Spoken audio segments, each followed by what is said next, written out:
ಜಾಮೀನು ಪಡೆಯುವುದಕ್ಕಾಗಿ ಅವಳ ಸಮ್ಮತಿಯನ್ನು ಪಡೆದುಕೊಳ್ಳಬಾರದು. ಸಂತ್ರಸ್ತೆಯು ಅಪೇಕ್ಷಣೆ ಇಲ್ಲ ಎಂದು ಹೇಳಿದರೂ ಸಹ ಅವಳು ಅಪ್ರಾಪ್ತ ವಯಸ್ಸಿನ ಬಾಲಕಿಯಾಗಿರುವುದರಿಂದ ಆಕ್ಷೇಪಣೆ ಇಲ್ಲ ಎಂಬುದು ಕಾನೂನಿಗೆ ವಿರುದ್ಧವಾಗಿರುವುದರಿಂದ ಅದನ್ನು ಸಿಂಧುವೆಂದು ಪರಿಗಣಿಸಬಾರದು. ಆರೋಪಿ ಮತ್ತು ಅವನ ಸಂಬಂಧಿಕರು ಸಂತ್ರಸ್ತೆ ಮತ್ತು ಅವಳ ಕುಟುಂಬದವರಿಗೆ ಬೆದರಿಕೆ ಹಾಕುತ್ತಿರುವಂತೆ ಕಂಡುಬರುತ್ತದೆ ಮತ್ತು ಹಾಗೆ ಬೆದರಿಕೆ ಒಡ್ಡುವ ಮೂಲಕ ಸಂತ್ರಸ್ತೆಯ ಕುಟುಂಬದವರಿಂದ ಆಕ್ಷೇಪಣೆ ಇಲ್ಲ ಎಂಬಂತೆ ಸಮ್ಮತಿ ಪಡೆದಿರಬಹುದು. ಆದುದರಿಂದ ನನ್ನ ಅಭಿಪ್ರಾಯದಲ್ಲಿ ಜಾಮೀನು ನೀಡುವುದಕ್ಕಾಗಿ ಆಕ್ಷೇಪಣೆ ಇಲ್ಲವೆಂದು ಸಂತ್ರಸ್ತೆ ಹೇಳಿದರೂ ಸಹ ಅವನು ವಿವಾಹಿತನಾಗಿದ್ದರೂ ಅಪ್ರಾಪ್ತಳನ್ನು ಮದುವೆಯಾಗಿ ಅವಳ ಮೇಲೆ ಅತ್ಯಾಚಾರ ಎಸಗಿರುವ ಅರ್ಜಿದಾರ 1ನೇ ಆರೋಪಿಯ ಜಾಮೀನು ಅರ್ಜಿಯನ್ನು ಪರಿಗಣಿಸುವುದಕ್ಕೆ ಸಂಬಂಧಿಸಿದಂತೆ ಅವಳ ಸಮ್ಮತಿಯು ನ್ಯಾಯಾಲಯಕ್ಕೆ ಮುಖ್ಯವಾಗಿರುವುದಿಲ್ಲ. ಅದಲ್ಲದೆ ಸಂತ್ರಸ್ತೆಯ ದಂಡ ಪ್ರಕ್ರಿಯಾ ಸಂಹಿತೆಯ 164ನೇ ಪ್ರಕರಣದ ಅಡಿಯಲ್ಲಿ ಹೇಳಿಕೆಯನ್ನು ನೀಡಿದ್ದು, ಅದರಲ್ಲಿ ಅವರು ಆರೋಪಿಯನ್ನು ವಿವಾಹವಾಗುವಂತೆ ಅವಳನ್ನು ಬೆದರಿಸಿ ಬಲವಂತಪಡಿಸಿ ಆರೋಪಿಯ ಮೊದಲನೇ ಪತ್ನಿಯ ಮನೆಗೆ ಕರೆದುಕೊಂಡು ಹೋದುದಾಗಿ, ಅಲ್ಲಿ ಆರೋಪಿ ಸಂತ್ರಸ್ತೆಯೊಂದಿಗೆ ಲೈಂಗಿಕ ಸಂಭೋಗ ನಡೆಸಿದ ಎಂಬುದಾಗಿ ಸ್ಪಷ್ಟವಾಗಿ ಹೇಳಿಕೆ ನೀಡಿದ್ದಾಳೆ. ಆರೋಪಿಯು ಜಾಮೀನು ಅರ್ಜಿಯನ್ನು ಪರಿಗಣಿಸುವುದಕ್ಕಾಗಿ ದಂಡ ಪ್ರಕ್ರಿಯಾ ಸಂಹಿತೆಯ 164ನೇ ಪ್ರಕರಣವು ಬಹಳ ಪ್ರಮುಖ ಪಾತ್ರ ವಹಿಸುತ್ತದೆ. ಇಲ್ಲಿ ಅಪ್ರಾಪ್ತ ವಯಸ್ಸಿನ ಬಾಲಕಿಯ ಮೇಲೆ ಹೇಯಕೃತವಾದಂತಹ ಲೈಂಗಿಕ ದೌರ್ಜನ್ಯವನ್ನು ಎಸಗಿರುವ ಆರೋಪಿಯನ್ನು ಬಿಡುಗಡೆ ಮಾಡುವುದಕ್ಕೆ ಸಂತ್ರಸ್ತೆಯಾದ ಅಪ್ರಾಪ್ತ ವಯಸ್ಸಿನ ಬಾಲಕಿ ಆಕ್ಷೇಪಣೆ ಇಲ್ಲ ಎಂದು ಹೇಳಿದರೂ, ಹಾಗೇನಾದರೂ ಆರೋಪಿಗೆ ಜಾಮೀನು ನೀಡಿದ ಪಕ್ಷದಲ್ಲಿ ಇಂತಹುದೇ ಅಪರಾಧಗಳನ್ನು ಎಸಗುವುದಕ್ಕೆ ಪರವಾನಗಿ ನೀಡಿದಂತಾಗುತ್ತದೆ ಹೊರತು ಬೇರೇನೂ ಆಗುವುದಿಲ್ಲ. ಇದರಿಂದ ಸಂಸತ್ತು ಲೈಂಗಿಕ ದೌರ್ಜನ್ಯಗಳಿಂದ ಮಕ್ಕಳ ರಕ್ಷಣೆಗಾಗಿ ಅಧಿನಿಯಮಿಸಿರುವ ವಿಶೇಷ ಅಧಿನಿಯಮವನ್ನು ದುರ್ಬಲಗೊಳಿಸಿದಂತೆ ಆಗುತ್ತದೆ.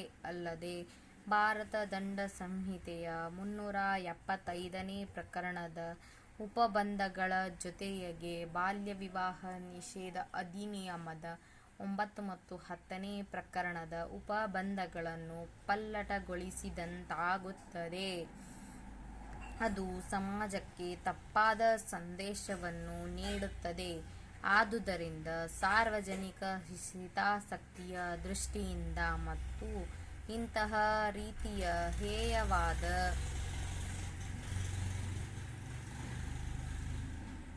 ಲೈಂಗಿಕ ಅಪರಾಧಗಳನ್ನು ತಡೆಯುವ ಉದ್ದೇಶದಿಂದ ಈ ನ್ಯಾಯಾಲಯವು ಆರೋಪಿಗೆ ಜಾಮೀನು ನೀಡುವುದಕ್ಕೆ ಆಕ್ಷೇಪಣೆ ಇಲ್ಲ ಎಂಬ ಅಪ್ರಾಪ್ತ ವಯಸ್ಸಿನ ಬಾಲಿಕೆ ನೀಡಿದ ಸಮ್ಮತಿಯನ್ನು ಕಡೆಗಣಿಸಿ ಇಂತಹ ಹೇಯವಾದ ಅಪರಾಧಗಳ ವ್ಯವಹರಣೆಗಳನ್ನು ನಿರ್ದಾಕ್ಷಿಣ್ಯವಾಗಿ ನಡೆಸತಕ್ಕದ್ದು.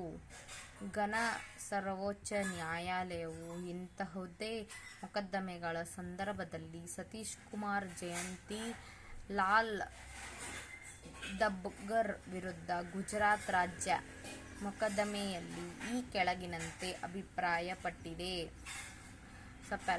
ಎ.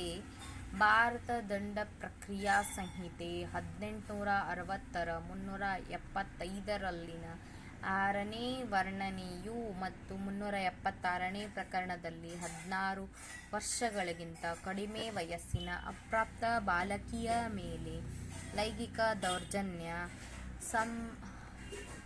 ಸಮ್ಮತಿಯ ಅಪ್ರಸ್ತುತೆ 375ನೇ ಪ್ರಕರಣದ 6ನೇ ವರ್ಣನೆಯನ್ನು ಅನ್ವಯಿಸಿದರೆ ಅದು ಲೈಂಗಿಕ ಸಂಭೋಗಕ್ಕೆ ಪ್ರಾಸಿಕ್ಯೂಷನ್ ಸಮ್ಮತಿಯನ್ನು ಅಪ್ರಸ್ತುತಗೊಳಿಸುತ್ತದೆ ಮತ್ತು ಅಸಮಂಜಸಗೊಳಿಸುತ್ತದೆ. ಶಾಸಕಾಂಗವು ಮೇಲಿನ ಉಪಬಂಧವನ್ನು ಉತ್ತಮ ವಿವೇಚನೆಯೊಂದಿಗೆ ವಿನಿಮಯಿಸಿದೆ ಮತ್ತು ಅದರ ಹಿಂದಿರುವ ಪ್ರಮುಖ ಉದ್ದೇಶವೇನೆಂದರೆ ಅಪ್ರಾಪ್ತ ವಯಸ್ಸಿನವರು ಪ್ರೌಢವಾಗಿ ಯೋಚಿಸಲು ಮತ್ತು ಯಾವುದೇ ಸಮ್ಮತಿಯನ್ನು ನೀಡಲು ಅಸಮರ್ಥವಾಗಿರುವುದು ಎಂಬುದಾಗಿದೆ. ಅದು ಸಿವಿಲ್ ಕಾನೂನಿನಲ್ಲಾಗಲಿ ಅಥವಾ ಕ್ರಿಮಿನಲ್ ಕಾನೂನಿನಲ್ಲಾಗಲಿ ಅಪ್ರಾಪ್ತ ವಯಸ್ಸಿನವರು ಸಮ್ಮತಿಯನ್ನು ಸಿಂಧುವೆಂದು ಪರಿಗಣಿಸಲಾಗುವುದಿಲ್ಲ. ಅಪ್ರಾಪ್ತ ವಯಸ್ಸಿನ ಬಾಲಕಿ ಮಾತ್ರವಲ್ಲದೆ 16 ವರ್ಷಕ್ಕಿಂತ ಕಡಿಮೆ ವಯಸ್ಸಿನ ಒಬ್ಬ ಹೆಣ್ಣು ಮಗಳು ಅಂಥ ಕೃತ್ಯದ ಪರಿಣಾಮಗಳನ್ನು ಅರ್ಥ ಮಾಡಿಕೊಳ್ಳದೆ ಅದಕ್ಕೂ ಸಮ್ಮತಿ ನೀಡಲು ಸುಲಭವಾಗಿ ಆಮಿಷಕ್ಕೊಳಪಡಬಹುದು. ಅಂಥ ಸಮ್ಮತಿಯು ಸಾಧಕ ಬಾಧಕಗಳು ಹಾಗೂ ಉದ್ದೇಶಿತ ಕೃತ್ಯದ ಪರಿಣಾಮಗಳನ್ನು ಅರ್ಥ ಮಾಡಿಕೊಂಡ ನಂತರ ನೀಡಲಾದ ಸಮ್ಮತಿ ಎಂದು ಔಪಚಾರಿಕವಾಗಿ ಪರಿಗಣಿಸಬಾರದು. ಆದುದರಿಂದ ಅಂಥ ಅಪ್ರಾಪ್ತ ವಯಸ್ಸಿನ ಬಾಲಕಿ ಹೇಳಲಾದ ಸಮ್ಮತಿಯ ಅನುಕೂಲತೆಯನ್ನು ಪಡೆದಿರುವಲ್ಲಿ ಇತರ ವ್ಯಕ್ತಿಯ ಮೇಲೆ ಕರ್ತವ್ಯದ ಜವಾಬ್ದಾರಿಯನ್ನು ಹೊರಿಸಲಾಗುತ್ತದೆ ಮತ್ತು ಅಂತಹ ಲೈಂಗಿಕ ದೌರ್ಜನ್ಯದ ಕ್ರಿಯೆಯಲ್ಲಿ ಇರುವ ಇತರ ಪಾಲುದಾರರನ್ನು ಅತ್ಯಾಚಾರ ಎಸಗಿದ ಅಪರಾಧಿ ಎಂದು ಪರಿಗಣಿಸಲಾಗುತ್ತದೆ. ಲೈಂಗಿಕ ಕ್ರಿಯೆಯು ಒಮ್ಮತದಿಂದ ಕೂಡಿದೆ ಎಂದು ವಾದ ಮಾಡುವುದಕ್ಕೆ ಅವನಿಗೆ ಕಾನೂನು ಯಾವುದೇ ಅವಕಾಶವನ್ನು ನೀಡುವುದಿಲ್ಲ. 16 ವರ್ಷಗಳ ವಯಸ್ಸಿಗಿಂತ ಕಡಿಮೆಯವರಿಂದ ಪಡೆದ ಪ್ರಾಸಿಕ್ಯೂಷನ್ ಹೇಳಲಾದ ಸಮ್ಮತಿಯನ್ನು ಉಪಶಮನಗೊಳಿಸುವ ಸನ್ನಿವೇಶವೆಂದು ಪರಿಗಣಿಸಬಾರದು. ಲೈಂಗಿಕ ದೌರ್ಜನ್ಯದಂತಹ ಹೀನವಾದ ಮತ್ತು ಘೋರವಾದ ಅಪರಾಧದಲ್ಲಿ ಅಪ್ರಾಪ್ತ ವಯಸ್ಸಿನವರ ಸಮ್ಮತಿಯನ್ನು ಉಪಶಮನಗೊಳಿಸುವ ಸನ್ನಿವೇಶವೆಂದು ಪರಿಗಣಿಸಿದರೆ ನಿರ್ದಿಷ್ಟವಾಗಿ ಲೈಂಗಿಕ ದೌರ್ಜನ್ಯಗಳಿಂದ ಮಕ್ಕಳ ಸಂರಕ್ಷಣೆ ಅಧಿನಿಯಮ 2012ರ 2, 4, 6, 8 ಮತ್ತು 10ನೇ ಪ್ರಕರಣಗಳ ದೃಷ್ಟಿಯಿಂದ ಹಾನಿಕಾರಕ ಪರಿಣಾಮಗಳಿಗೆ ಎಡೆಮಾಡಿಕೊಡುತ್ತದೆ. 10th paragraph.